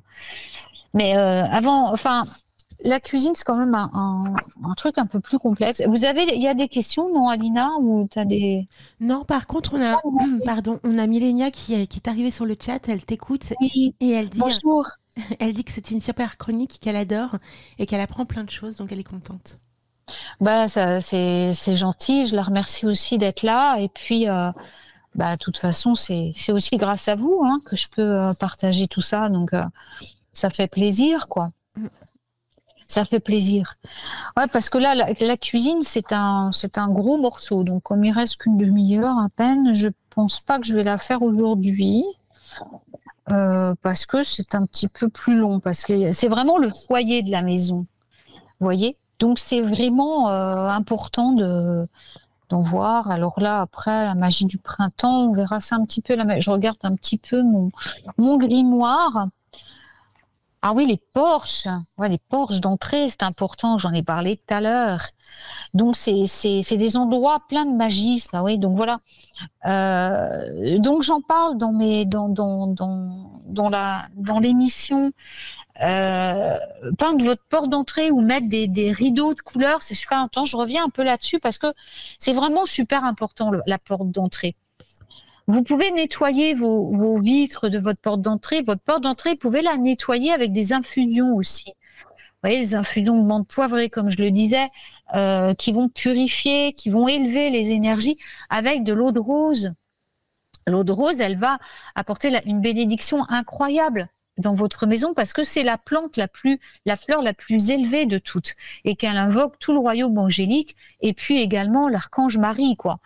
Et donc, vous allez pouvoir mettre des jolies plantes dans vos patios, dans vos porches. Vous voyez, vous allez pouvoir peindre la porte. Alors, on a le rouge, comme je disais tout à l'heure. Le rouge, c'est une couleur qui apporte énormément de bénédictions dans la maison. Peindre une porte en rouge, ou les portes rouges, c'est vraiment la meilleure couleur que vous puissiez trouver pour votre porte d'entrée. Après, vous pouvez la peindre en noir. Le noir, on l'a vu tout à l'heure, c'est l'élément eau dans le Feng Shui, mais c'est la protection. C'est aussi, si vous avez un business, le succès du business. Peindre une porte en noir, ça apporte beaucoup de bénédictions dans une entreprise. Si vous avez une entreprise indépendante, peignez la porte de votre bureau ou la porte de votre cabinet en noir. Le violet, ça va être pour la spiritualité, voyez, voilà. Enfin, après, c'est la charte des couleurs pour beaucoup d'autres couleurs. Le rose, c'est le bonheur, c'est la joie. Le rose est la couleur du bonheur. C'est une couleur très, très importante en magie, qui est souvent négligée parce que beaucoup disent ça fait tatas, quoi. Mais absolument pas. Hein. C'est une couleur qui est très importante en magie et qui est trop souvent négligée, notamment le magenta, qui est la couleur des élémentaux du 9e rayon de la déité et qui est hyper important, qui est une couleur extrêmement importante. Et beaucoup la considèrent comme du rouge, c'est du rouge magenta, mais c'est vrai que ça tire un peu sur le rose et beaucoup de gens la négligent. Puis il y a les couleurs, le bleu, hein, qui va être la couleur de l'harmonie, de la paix, et qui chasse aussi les fantômes. On dit que ça chasse les fantômes, les mauvais esprits sont éloignés avec les couleurs bleues, les portes peintes en bleu. Enfin bon, bref, choisissez les couleurs qui correspondent le mieux. Vous pouvez mettre, vous savez, il y a les balcons aussi. Vos balcons, vos terrasses sont des endroits extraordinaires pour travailler en magie parce que ils sont à la fois dehors et dedans. Hein, vous voyez, donc vous avez à la fois l'influence de l'extérieur et de l'intérieur. Vous pouvez les garnir de plantes, faire des petits jardins féeriques. Moi, j'adore faire des jardins féeriques. J'en mets un peu partout parce que je travaille moi énormément avec les élémentaux. Donc, je leur rends hommage, pas que les miens, mais ceux aussi de la nature qui travaillent pour la nature. Je leur fais des petits jardins magiques, avec des fausses portes, des petits. Je travaille beaucoup avec les oiseaux qui sont des messagers divins aussi, puis qui représentent beaucoup les élémentaux. Faire des jolis coins pour les oiseaux, pour les élémentaux, c'est chouette, quoi, vous voyez. Puis vous les bénissez après. Alors les meilleurs moments pour bénir des lieux comme le seuil, comme le balcon, sont les moments où la magie est la plus puissante, la plus forte, c'est-à-dire les moments seuil, ce qu'on appelle les moments seuil. La porte est un seuil. Alors, Alina, tu dois savoir ce que sont les moments seuil. Oui, tout à fait. Alors, je voulais juste rebondir sur les portes. Il y a quelques années en arrière, j'avais échangé avec Lisbeth Nemandi et elle m'avait expliqué en fait que les sorcières avant peignaient leurs portes en mauve pour se reconnaître. En fait, c'était une sorte de code entre praticiens aux États-Unis, je crois, de mémoire. Oui, c'est de la vieille magie aussi. Ouais. D'accord. Ouais, mais ça, il faut savoir que c'est plus bon. C'était quand même à l'époque où elles étaient un peu persécutées, les filles. Hein, donc, on n'est plus à cette époque-là non plus. Il faut dépasser ça, quoi. Hein. On peut le faire en hommage, il n'y a pas de souci, mais pas le faire pour ça, parce que il faut aussi ne pas ramener dans le présent des horreurs du passé, parce que, comme je vous l'ai dit, vous manifestez tout ce que vous faites, tout ce que vous dites, tout ce que vous pensez. Alors, c'est pas la peine de ramener sur notre ordre des choses qui n'ont plus lieu. Hein. La chasse aux sorcières, c'est fini, et on n'a pas besoin de la revivre maintenant. Il faut se rappeler que tout ce sur quoi on focalise, ça se manifeste. Donc, c'est bien de le savoir, mais voilà, focaliser là-dessus, c'est pas non plus une bonne solution. Après, le fer couleur lavande, ouais, c'est super joli hein, comme couleur. C'est une couleur très esthétique et ça apporte beaucoup d'harmonie et de bonheur dans la maison. Après, on peut se remettre tout sapin de notre porte en mauve hein, si on veut. Mais enfin bon, actuellement, ça a plus tellement d'intérêt, quoi, je dirais. Si ce n'est pour les vertus magiques que ça va apporter, quoi. Alors moi, personnellement, je préfère le soir, la nuit. C'est mon moment phare. Je suis plus de la nuit que du matin. Je sais pas pour toi, je pense que c'est plutôt le matin, toi, non? Bah, en fait, les moments seuls, c'est pas le matin ou le soir. C'est le crépuscule, c'est l'heure du midi, c'est c'est l'aube, pardon, c'est l'heure du midi, c'est le crépuscule et c'est minuit. Ce sont les 4 moments. Moment où le soleil précisément se lève, donc il faut se lever de bonne heure pour être là quand il se lève, il n'y a pas d'heure. Le midi, quelle heure ça, ce sont des heures, ce qu'on appelle les heures entre deux, les heures seuil. C'est-à-dire, c'est là où en dehors des grands sabbats, on va dire, c'est là où la magie, où les portes s'ouvrent pour la magie. Tu vois? Donc c'est pour ça que c'est bien par exemple pour le seuil de la maison, qui est un endroit seuil, de pratiquer sa protection à un moment seuil aussi. Donc soit au crépuscule, soit à minuit, soit à l'aube, soit le midi. Et effectivement, moi, je suis née le matin, donc je suis plus du matin, forcément, parce que je suis née à 5h20 du matin. Donc, je suis du matin. Donc, effectivement, je suis beaucoup plus à l'aise pour pratiquer ma magie au moment où le soleil se lève. Et ça me pose aucun problème, même l'été, de me lever à 4h du matin et d'attendre que le soleil se lève. Toi. De toute façon, en magie, c'est beaucoup comme ça aussi. On travaille beaucoup à ces moments seuils. Donc, ça implique qu'on se lève tôt ou qu'on se couche tard. Hein. Toi, tu es plutôt du soir, donc tu travailles avec le crépuscule. Moi, c'est plutôt le matin avec l'aube, tu vois. Mais après, c'est important de s'impliquer aussi et se dire, voilà, je patiente 7 heures pour faire ma magie. C'est plus efficace. Ça répond plus aux règles, tu vois. Mais après, c'est pas obligé. C'est juste c'est plus efficace à ces heures-là. Donc, effectivement, toi, je pense que tu es plus à l'aise à minuit ou à l'heure où le soleil se couche, tu vois. Oui. Qui sont des heures magiques. Tout à fait. Oui, ouais, c'est ça, ouais. Donc, tu vois, tu peux pratiquer toutes ces bénédictions pour le seuil de la maison. Alors, moi, le seuil de la maison, comme je disais tout à l'heure, donc, comme je l'ai expliqué, hein, je vais pas revenir dessus, je l'ai dit tout à l'heure, mais les archanges, hein, les anges gardiens, et puis la petite protection qu'on fait, la petite protection magique, tu vois, qu'on fait, puis qui va nous avertir s'il y a un danger. Mais le fait est que l'exemple que j'ai cité tout à l'heure avec ces personnes qui tournaient autour de la maison, quand j'avais été rappelée donc par ma protection magique que j'avais faite, la lumière qui les a fait fuir, c'est pas ma protection. Hein. La lumière que moi j'ai vue, c'était clairement une lumière qui venait de l'au-delà. C'est une intervention de l'au-delà.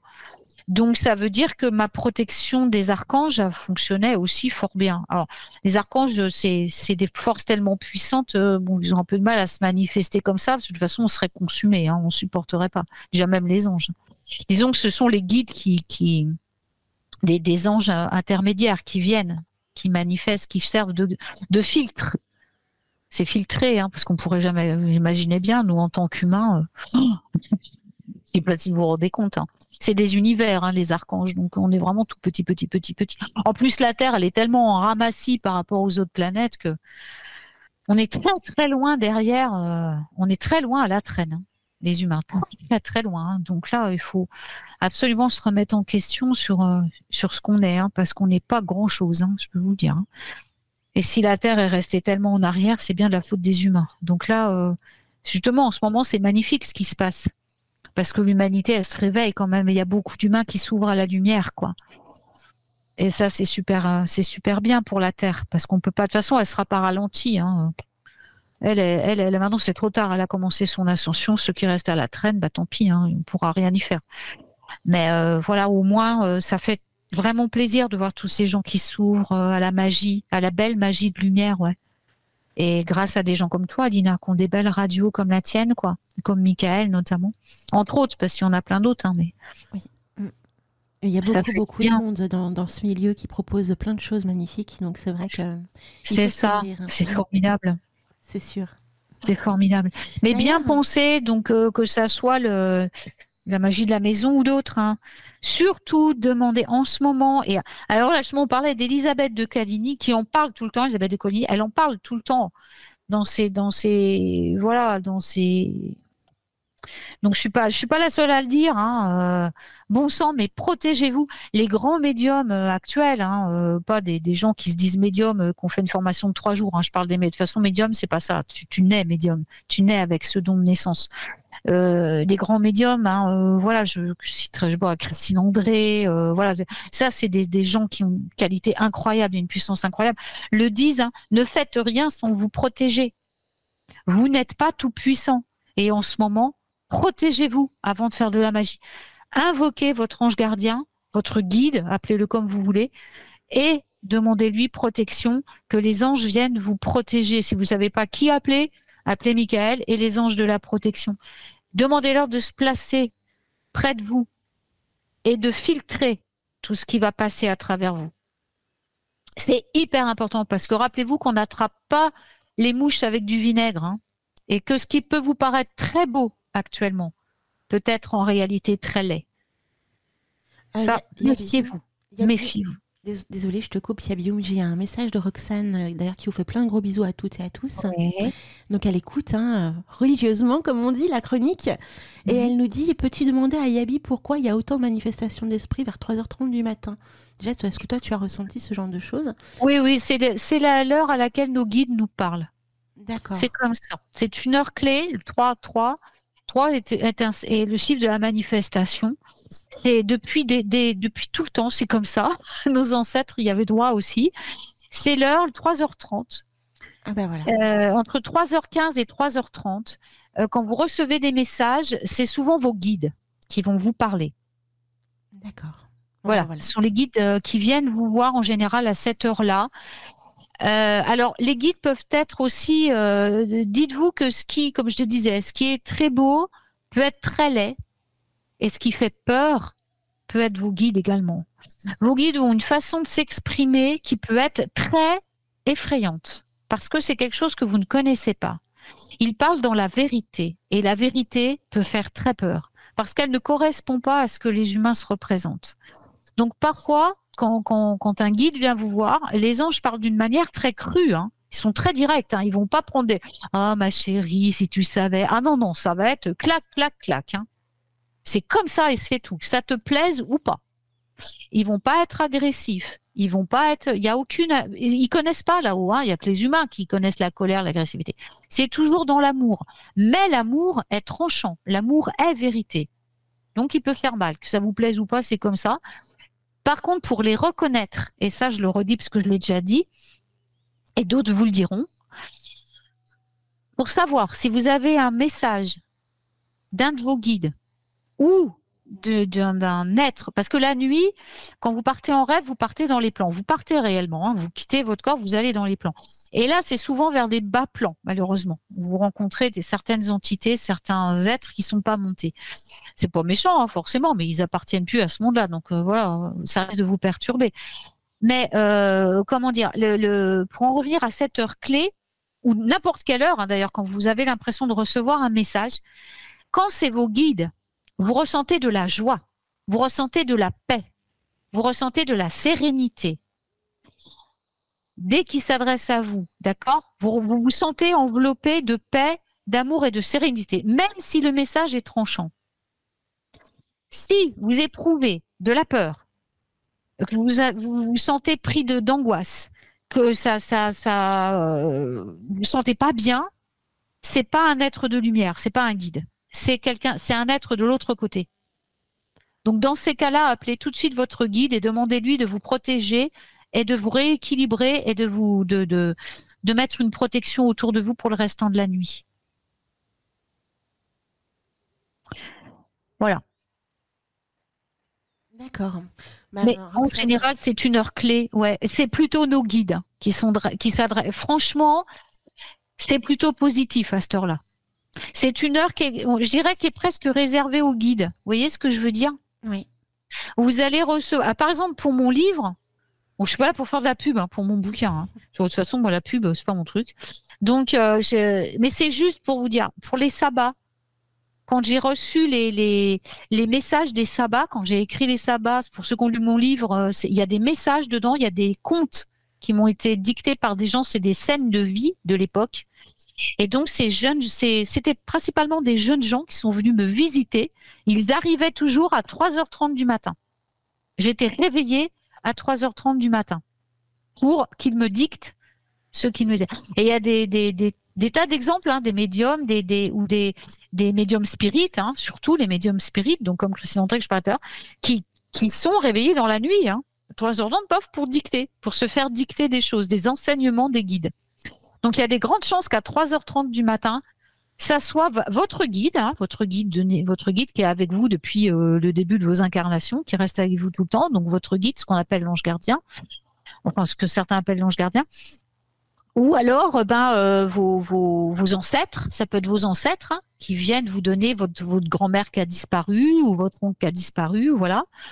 Ou bien d'autres êtres de lumière qui viennent, ou des grands êtres. Moi, j'ai reçu des enseignements de Marie, qui est venue à cette heure-là, à une certaine époque. J'ai reçu des enseignements d'autres grands êtres de lumière, et c'était toujours à cette heure-là. D'accord. Vous voyez ? Voilà. Donc, c'est très bien. Si tu as, et tu le sauras, je te dis, je parle à Roxane, donc si tu sauras, si tu te sens bien, joyeuse, si tu sens une belle énergie, que tu te sens en pleine forme, que tu n'es pas fatigué le matin quand tu te réveilles après, que que pendant l'entretien ou après, tu te sens vraiment bien, heureuse, pleine d'amour, que tu as les larmes qui te viennent aux yeux parce qu'on te purifie en même temps, là, ce sont des êtres de lumière. D'accord. C'est le ressenti qu'on en a quand on vit l'expérience. Oui, si tu as autre chose, c'est que c'est pas de la lumière. C'est sûr et certain, parce qu'ils font exprès de bien nous dire, de préciser ça.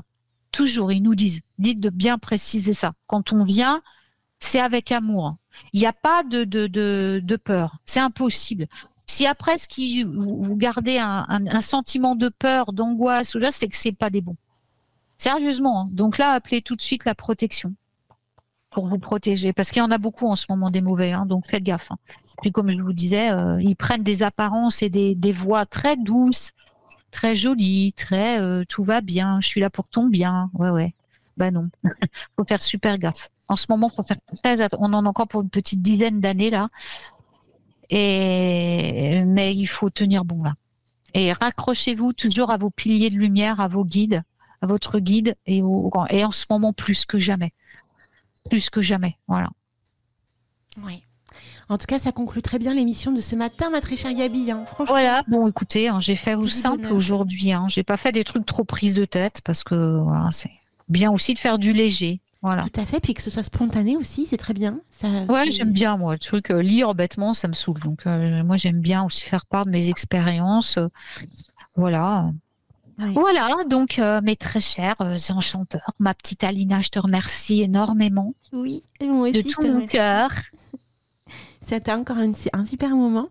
Et merci, je vous embrasse tous. Merci de m'écouter. Merci, voilà. Puis merci à tous les gens qui visitent mon site et ma boutique. Merci de votre soutien. Voilà. Sans oublier que Yabiyoum a sorti des vidéos récemment, et notamment tu as sorti sur ta chaîne YouTube Yabiyoum Rovenroots, simple rituel de purification pour Imbolc. Donc, si jamais vous voulez aller voir, les amis, n'hésitez pas. C'est sur ta chaîne YouTube. Ouais, parce que Imbolc, c'est pas que Enfin, normalement, c'est le premier. Bon, le 2, c'est la fête de Bridget. Donc ça, c'est immuable. Mais après, l'énergie d'Imbolc, elle était là bien avant Imbolc. Elle est arrivée, tout est décalé maintenant. Moi, l'énergie d'Imbolc, je l'ai ressentie au moins 15 jours avant. Donc là, elle est finie. Mais vous pouvez attendre la pleine lune pour le faire. dans le temps, les Celtes, nos ancêtres celtes, pratiquaient les rituels à la pleine lune seulement. Nous, ce qu'on fait les sabbats maintenant, aux dates machin là, ils le faisaient aux pleines lunes, immuablement. Donc, vous le faites à la pleine lune la plus proche du sabbat. C'est ce qu'ils faisaient. Parce qu'ils n'avaient pas de calendrier comme nous. C'était qu'un calendrier. C'était la lune, leur repère. Et puis le soleil, ils avaient que ça. C'était la nature. Les Celtes, c'est vieux. C'était avant Jésus-Christ. Donc, il y avait. Puis voilà, le premier calendrier, c'est. Voilà, après le calendrier, c'était les Égyptiens, le calendrier solaire. Donc, on en est loin. Vous voyez. Donc, ayez des repères comme ça, gardez ces repères ancestraux qui sont les pleines lunes, qui sont des moments clés comme ça. Quand vous loupez le sabbat, c'est pas grave. De toute façon, je veux dire, ils vont pas vous. C'est bien. C'est comme quand vous souhaitez l'anniversaire de quelqu'un. C'est bien chouette de souhaiter son anniversaire, mais si le reste de l'année vous en foutez, ça n'a pas de valeur. Ouais, totalement. Voilà. Donc la magie, elle se pratique tout le temps. Donc si vous avez loupé le sabbat, on s'en fout. Vous le faites avec votre cœur. Le temps n'existe pas là-haut. Dans l'au-delà, il n'y a pas de temps. C'est intemporel. Il n'y a que dans le monde humain qu'il y a le temps qui existe, qui s'accélère de plus en plus d'ailleurs. Donc, justement, ne perdez pas de temps. Faites votre petit rituel. Quand ça vous chante, quand vous sentez au plus profond de votre cœur que c'est le moment pour vous de le faire, c'est que vous allez être très connecté à ce moment-là. Alors, je sais pas, Roxane, ça peut être aujourd'hui, Alina, ça peut être demain à midi ou à minuit, et voilà. Mais c'est pas grave, on s'en fout. Quand on passe dans l'au-delà, dans le monde de l'au-delà, qui est notre monde, là où on pratique la magie, puisqu'on travaille avec les élémentaux qui ne sont pas soumis au temps non plus, et avec les êtres de lumière qui ne sont pas soumis au temps, eux, ils vont recaler ça au bon moment, vous voyez ? Ouais, totalement. Ils se chargent de recaler ça au bon moment. Donc, faites-le avec votre cœur quand vous sentez que pour vous, c'est le moment où vous êtes le plus connecté. C'est le plus important. Parce que là, de toute façon, la nature, vous voyez, il n'y a plus de repères. C'est la nature, là, il n'y a plus d'hiver, il n'y a plus rien. Donc, maintenant, c'était des fêtes agricoles et de saison. Là, des saisons, il n'y en a plus. Donc, faites-le maintenant avec votre cœur, quoi. Quand vous sentez que l'énergie est là, pour vous, faites-le. La magie, c'est ça aussi. Elle vous appartient et puis c'est de le faire avec le cœur et avec beaucoup d'amour. Eh bien, écoute, c'est une magnifique fin d'émission avec cette magnifique phrase, ma très chère Yabi. Je vous embrasse tous. Des gros bisous, puis merci, puis à bientôt. Plein de gros bisous, ma petite Yabi. On se retrouve, les très, très chers enchanteurs, donc dimanche prochain pour un réveil des enchanteurs, bien évidemment, comme chaque dimanche, entre 10h et midi. Nouvel horaire, donc n'oubliez pas. J'ai bien vu ce matin que vous étiez tous connectés à 10h, donc ça fait plaisir. Donc très très joyeux dimanche à vous toutes et à vous tous. N'oubliez pas ce soir, donc normalement on a la croisière folk avec Eric Cooper. On a également bien l'émission Faut qu'on en parle avec Mylène et Eric. Et donc la rediffusion de cette émission aura lieu cet après-midi entre 16h et 18h. Et n'oubliez pas les fameux replays, les rediffusions la semaine prochaine. Donc là, cette semaine qui arrive, mercredi après-midi avec Ether spécial Harry Potter et le jeu Hogwarts Legacy. Et hier soir, on était avec Marie-Roux autour de la pratique magique. Donc si vous avez raté l'émission, eh bien, il suffira d'être connecté jeudi prochain de 16h à 18h, les amis. Je crois que je n'ai rien oublié. C'est chouette. Juste un petit truc, parce que là, je viens de voir que... je suis en train de chercher avec tous les pseudos, je sais plus non. Tabernic, aide-moi, Alina. Tabernic. C'est quoi son nom là? Isilionne. Ouais, voilà, Isilionne, voilà. Parce qu'entre son vrai nom, surtout, je suis paumée. Qui me dit qu'il a une question à poser par rapport à la chronique, mais je sais pas s'il est en direct ou pas là. Ah ben, il est plus sur le chat, il est pas. Il est plus, donc il me la demandera à part. Bon, bah voilà, c'est parce qu'il m'a envoyé un mot. Donc, d'accord. Ok, c'était pas peut-être en faire profiter tout le monde, mais s'il s'est déconnecté, c'est pas grave. Bon, ben voilà, je m'en vais. Non. Désolée. Pas de soucis, je te fais plein de bisous. L'émission, elle sera sur ma chaîne pour ceux que ça intéresse demain. D'accord, et ben pas de soucis. Comme ça, vous aurez le replay sur la chaîne YouTube de Yabio. Voilà. Et je vous embrasse. Gros bisous, Alina. Bon dimanche à tous. Plein de bisous à toi. On retrouvera Yabiyoum donc comme chaque premier dimanche du mois. Donc ce sera le 3 mars quand elle viendra nous voir. Donc plein de bisous. Joyeux dimanche à tous. Ouais. Bisous.